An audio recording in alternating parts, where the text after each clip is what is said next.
अब वक्त है हमारे चुनाव स्पेशल शो 2024 का अंक गणित का और आज का नंबर है 62। प्रधानमंत्री नरेंद्र मोदी ने वाराणसी से आज तीसरी बार नामांकन दाखिल किया। इस दौरान बीजेपी की अगुवाई वाले गठबंधन एनडीए का करीब हर बड़ा नेता मौजूद रहा और सबने एक सुर में अब की बार 400 पार के संकल्प को दोहराया। बड़ी बात यह कि 4 चरण के चुनाव में 379 सीटों पर मतदान हो चुका है।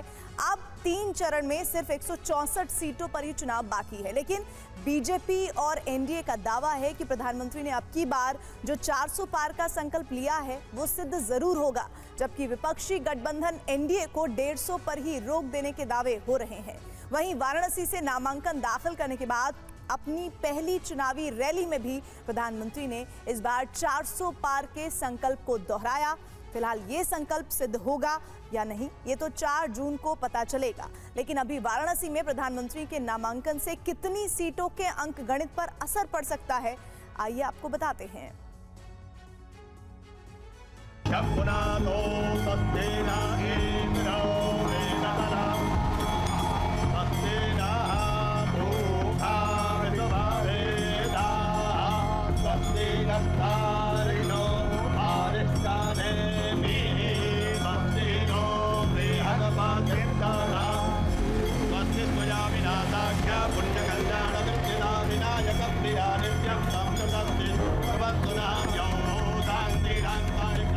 काशी हो या कोडरमा या गिरडी, एक ही बात गूंज रही है, फिर एक बार फिर एक बार फिर एक बार।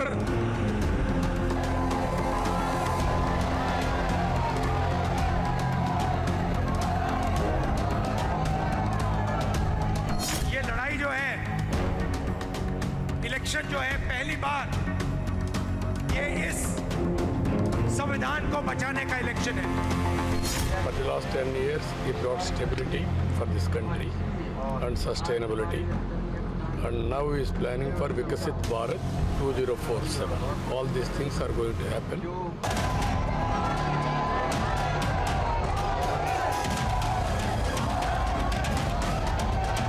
प्रधान सांसद उन्होंने नॉमिनेशन किया है तो कम से कम क्यूटो तो बोलें उसको, और हम वाराणसी काशी नहीं बोलते हैं। प्रधान सांसद जी ने क्यूटो में नॉमिनेशन किया है।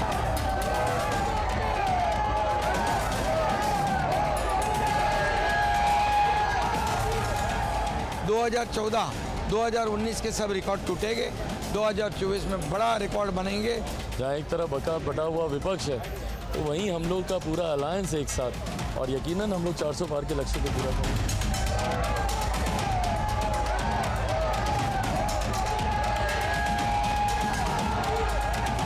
10 साल का कोई हिसाब नहीं दिया, आगे 5 साल क्या करेंगे इसका कोई हिसाब नहीं दिया। रोड शो कर रहे हैं, रोड पर जो है लोड डाल दे रहे हैं, बेरोजगारी का, तानाशाही का, झूठ का, जुमलों का। सबसे पहले वाराणसी के दशाश्वमेध घाट पर मां गंगा की पूजा अर्चना, फिर काशी के कोतवाल बाबा काल भैरव के दर्शन पूजन के बाद दुनिया के सबसे प्राचीनतम नगरों में शुमार देश की संसदीय सीट वाराणसी से लगातार तीसरे चुनाव में नामांकन।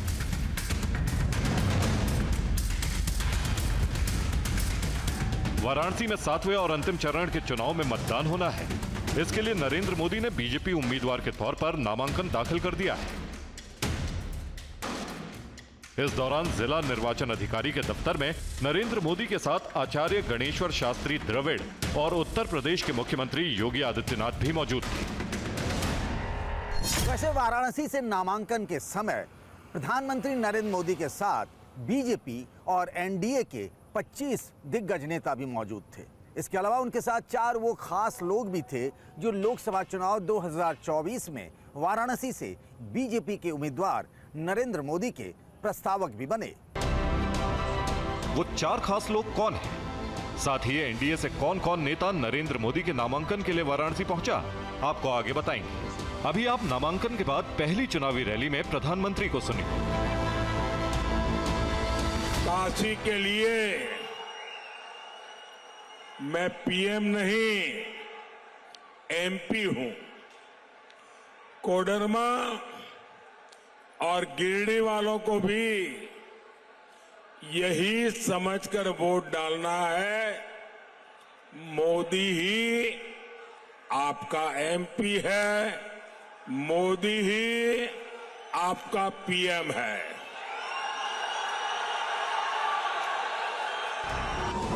प्रधानमंत्री ने ये बातें झारखंड के कोडरमा में कही, जहां 5वें चरण के चुनाव में मतदान होना है।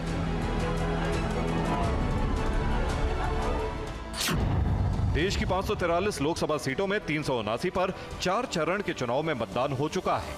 अब बचे 3 चरण में 164 सीटों पर वोटिंग होनी है। लेकिन इन 3 चरण के चुनाव में उत्तर प्रदेश और बिहार की कितनी सीटें बची हैं जहां मतदान होना है, और जहां वाराणसी में प्रधानमंत्री के नामांकन के अवसर पर धार्मिक और राजनीतिक आयोजन से चुनाव पर असर पड़ सकता है? इसका अंक गणित भी आपको दिखाएंगे। अभी आप नरेंद्र मोदी के नामांकन के वक्त वाराणसी में मौजूद बीजेपी और एनडीए नेताओं की गिनती देख लीजिए। बीजेपी अध्यक्ष जेपी नड्डा, रक्षा मंत्री राजनाथ सिंह, गृह मंत्री अमित शाह, उत्तर प्रदेश के मुख्यमंत्री योगी आदित्यनाथ, महाराष्ट्र के मुख्यमंत्री एकनाथ शिंदे, मेघालय के मुख्यमंत्री कोनराड संगमा, एनसीपी नेता प्रफुल्ल पटेल, आरपीआई अठावले प्रमुख रामदास अठावले, केंद्रीय मंत्री हरदीप सिंह पुरी, टीडीपी प्रमुख चंद्रबाबू नायडू, जनसेना पार्टी प्रमुख पवन कल्याण, एचएएमएस प्रमुख और बिहार के पूर्व मुख्यमंत्री जीतन राम मांझी, आरएलएम अध्यक्ष उपेंद्र कुशवाहा, निषाद पार्टी के प्रमुख और यूपी सरकार में मंत्री संजय निषाद, अपना दल एस प्रमुख और केंद्रीय मंत्री अनुप्रिया पटेल, एसबीएसपी अध्यक्ष और यूपी सरकार में मंत्री ओम प्रकाश राजभर, आरएलडी प्रमुख जयंत चौधरी, एलजेपीआर अध्यक्ष चिराग पासवान, पीएम के नेता ए रामदास, तमिल मनीला कांग्रेस प्रमुख जी के वासन, तमिलनाडु के बीजेपी नेता देवनाथ यादव, केरल में बीजेपी के सहयोगी बीडीजेएस प्रमुख तुषार वेलापल्ली, एजीपी नेता अतुल बोरा, यूपीपीएल प्रमुख प्रमोद बोरो, आरएलजेपी अध्यक्ष पशुपति कुमार पारस और यूपी बीजेपी अध्यक्ष भूपेंद्र चौधरी मौजूद थे। नामांकन से ठीक पहले प्रधानमंत्री नरेंद्र मोदी ने देश के अलग अलग राज्यों से वाराणसी पहुंचे एनडीए के नेताओं से मुलाकात भी की।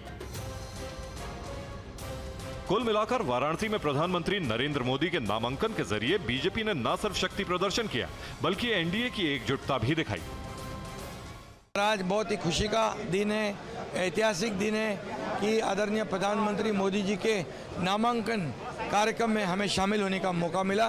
2014-2019 के सब रिकॉर्ड टूटेंगे, 2024 में बड़ा रिकॉर्ड बनेंगे और मोदी जी फिर एक बार प्रधानमंत्री होंगे और 400 पार का आंकड़ा पार हो जाएगा। हम लोगों का सौभाग्य का दिन था कि हमारे नरेंद्र मोदी भारत के प्रधानमंत्री जी का नामांकन के अवसर पर यहाँ पर आए थे।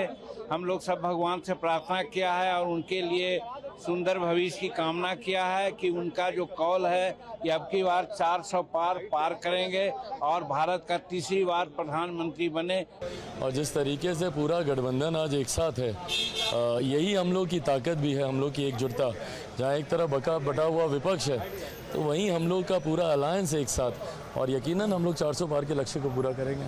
लक्ष्य बड़ा ही रखना चाहिए। बनारस पवित्र पावन भूमि है, पावन, और यहाँ पूजन के बाद नामांकन प्रक्रिया आज प्रधानमंत्री जी ने पूरी की है। और हमारे लिए सौभाग्य है कि आज पूरे देश के अलग अलग राज्यों के विभिन्न दलों के जो एनडीए घटक दल के नेता हैं, सब लोग इस मौके पे साथ हैं। टीडीपी प्रमुख चंद्रबाबू नायडू और पीएम के नेता ए रामदास ने भी 4 जून को 400 पार के लक्ष्य को हासिल करने का दावा किया। It is a historic day, historic place. We are very happy to associate. For the last 10 years, he brought stability for this country and sustainability. And now he is planning for Vikasit Bharat 2047. All these things are going to happen. We are very confident that he will win by more than 5 lakh votes and will become the Prime Minister of India for the 3rd time. Our alliance will win more than 400 seats. It's confirmed. And it's going to be a huge victory. And India is going to become a superpower under our Honorable Prime Minister and is going to be the 3rd largest economy soon. एक तरफ NDA के नेताओं ने वाराणसी में बतौर सांसद और देश के प्रधानमंत्री के तौर पर नरेंद्र मोदी की हैट्रिक का दावा किया, तो विपक्षी गठबंधन के नेताओं ने सत्ताधारी गठबंधन को 150 पर ही रोक देने का दम भरा।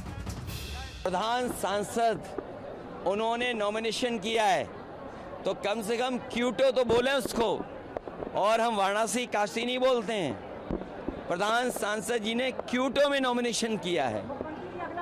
जो लोग क्यूटो के विजन को धोखा दे करके, जो क्यूटो का विजन दे करके जनता का वोट ले लिए, जनता उन्हीं को तरसा देगी, क्योंकि क्यूटो नहीं बना है। वो लोग कह रहे हैं जो आत्मतुष्टिकरण में व्यस्त हैं, जो मनमर्जी हैं, जो मन की बात कहते हैं, जो 140 करोड़ लोगों की बात नहीं सुनते, जो संविधान की बात नहीं करते, वो सबसे बड़े आत्मतुष्टिकरण वाले लोग हैं। बुंदेलखंड में जिसने धोखा दिया, चिकनी चुपड़ी बातें करने वालों ने धोखा दिया, संविधान को खत्म करने वालों ने धोखा दिया, जिन्होंने मंदिर धुलवाया उसको बुंदेलखंड की जनता धो देगी इस बार। इस संविधान की रक्षा कर रहे हैं, अंबेडकर जी की संविधान की, महात्मा गांधी की संविधान की, लोहिया जी की संविधान की।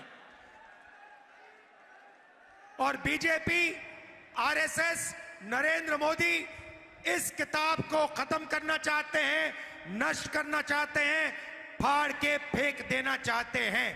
10 साल का कोई हिसाब नहीं दिया, आगे 5 साल क्या करेंगे इसका कोई हिसाब नहीं दिया। रोड शो कर रहे हैं, रोड पर जो है लोड डाल दे रहे हैं, बेरोजगारी का, तानाशाही का, झूठ का, जुमलों का। जनता जवाब देगी। जाहिर है पक्ष और विपक्ष के अपने अपने दावे हैं, लेकिन बीजेपी की चुनावी तैयारी कितनी पुख्ता और दुरुस्त है, ये एक बार फिर वाराणसी में प्रधानमंत्री के नामांकन से भी नमूदार हुई। यहां तक कि नरेंद्र मोदी के नामांकन के प्रस्तावकों का चुनाव में भी राजनीतिक अंकगणित नजर आया।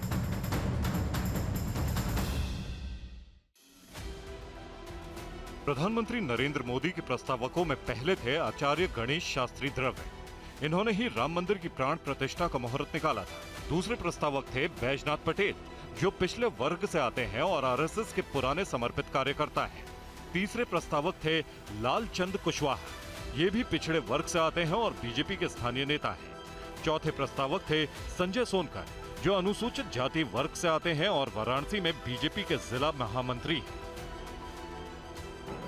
राम मंदिर के भूमि पूजन से लेकर प्राण प्रतिष्ठा तक के शुभ मुहूर्त निकालने वाले आचार्य गणेश्वर शास्त्री द्रविड़ नरेंद्र मोदी के नामांकन दाखिल करते वक्त जिला निर्वाचन अधिकारी के दफ्तर के अंदर मौजूद थे। गणेश्वर शास्त्री इसी साल 22 जनवरी को अयोध्या में राम मंदिर की प्राण प्रतिष्ठा के वक्त गर्भगृह में भी प्रधानमंत्री के साथ मौजूद थे। ये दो तस्वीरें 2024 के लोकसभा चुनाव में बीजेपी के लिए राम मंदिर की अहमियत साफ बयां करती है। इस बार के लोकसभा चुनाव में बीजेपी का नारा है विकास भी और विरासत भी, जो नरेंद्र मोदी के नामांकन से एक दिन पहले उनके वाराणसी आगमन के समय भी दिखा। सोमवार को जब नरेंद्र मोदी वाराणसी पहुंचे तो भव्य रोड शो किया। इस दौरान बीते 10 साल में बनी नव्य और दिव्य काशी की भव्य तस्वीरें भी दिखाई गई। रोड शो के बाद प्रधानमंत्री ने काशी विश्वनाथ मंदिर जाकर अपने आराध्य महादेव से आशीर्वाद भी लिया। 7वें चरण के लोकसभा चुनाव में वाराणसी समेत उत्तर प्रदेश की 13 और बिहार की 8 लोकसभा सीटों पर मतदान होना है। इतना ही नहीं, अभी 3 चरण के चुनाव में उत्तर प्रदेश की 41 और बिहार की 21 सीटों पर मतदान बाकी है। ऐसे में सवाल यह है कि क्या वाराणसी के चुनावी रण में नामांकन के अवसर पर प्रधानमंत्री नरेंद्र मोदी के सियासी प्रदर्शन से माहौल एक तरफा हो जाएगा? अभी तो ये बताना या फिर आंकलन करना मुश्किल है, लेकिन अगले 3 चरण में उत्तर प्रदेश और बिहार की जिन सीटों पर मतदान बाकी है उनका पिछला अंकगणित देखिए, फिर आपको प्रधानमंत्री नरेंद्र मोदी की संसदीय सीट वाराणसी की अहमियत समझ में आएगी। अगले 3 चरण के चुनाव में उत्तर प्रदेश की जिन 41 सीटों पर मतदान बाकी है उनमें 2014 में बीजेपी की अगुवाई वाले गठबंधन एनडीए को 38 सीटें मिली थी, तो मौजूदा विपक्षी गठबंधन इंडिया को सिर्फ 3 सीटें मिल पाई थी। 2019 में इन 41 सीटों में एनडीए को 33 सीटें मिली, तो मौजूदा विपक्षी गठबंधन इंडिया को 2, बीएसपी और अन्य के खाते में 6 सीटें गई थी। जबकि अगले 3 चरण के चुनाव में बिहार की जिन 21 सीटों पर मतदान बाकी है, उनमें 2014 में एनडीए को सारी 21 सीटें मिली थी, तो मौजूदा विपक्षी गठबंधन इंडिया शून्य पर सिमट गया था। 2019 में भी एनडीए को सारी 21 सीटें मिली, तो विपक्षी गठबंधन का खाता भी नहीं खुल पाया। पिछले 2 लोकसभा चुनाव में भारतीय जनता पार्टी ने वाराणसी से प्रधानमंत्री नरेंद्र मोदी को टिकट दिया, जिसका कि बीजेपी को फायदा हुआ। भारतीय जनता पार्टी को फिर इस बार उम्मीद है कि नरेंद्र मोदी को तीसरी बार टिकट दिया गया है, जिसका उन्हें बहुत बड़ा फायदा मिलने जा रहा है। इससे ठीक इतर विपक्षी इंडिया गठबंधन के 2 बड़े दल आरजेडी और समाजवादी पार्टी को ऐसा लगता है कि इस बार भारतीय जनता पार्टी को सत्ता से दूर रखने में उन्हें कामयाबी हासिल मिलेगी, और इस बात का वो दावा भी कर रहे हैं। वैसे विपक्षी गठबंधन ने 2024 का अंक गणित बदलने के लिए एड़ी चोटी का जोर लगा रखा है। चुनाव के समय आके आपको कुछ भी बोल देंगे, कह देंगे कि आपके खातों में 15 लाख रुपए डाल रहे हैं।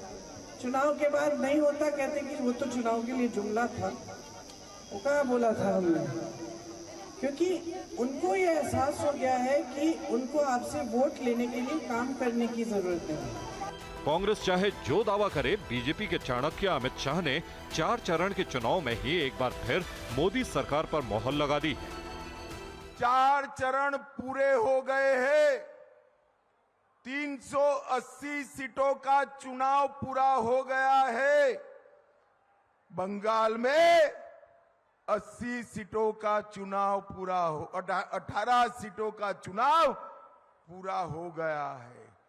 आज मैं बताकर जाता हूं, ये 380 सीट में मोदी जी 270 सीट लेकर पूर्ण बहुमत प्राप्त कर चुके हैं। अब इसे नए मुकाम तक ले जाने में बीजेपी ने भी पूरी ताकत लगा दी। ऐसे में वाराणसी में नामांकन के बाद जाते जाते नरेंद्र मोदी ने भी पार्टी कार्यकर्ताओं को हर बूथ पर पिछली बार से कम 370 वोट ज्यादा कराने का मंत्र देकर गए। अब सवाल ये कि क्या ये संभव हो पाएगा? काशी में प्रधानमंत्री नरेंद्र मोदी के 2 दिन के मेगा शो के बाद बाकी बचे 3 चरण में बीजेपी 400 पार के लक्ष्य के करीब पहुंच जाएगी। अब 2024 का अंतिम अंक गणित क्या होगा, यह अब से सिर्फ 21 दिन बाद पता चल जाएगा। तब तक खुद के दावे को दमदार और विरोधी को बेदम बताने का सिलसिला जारी रहने वाला है।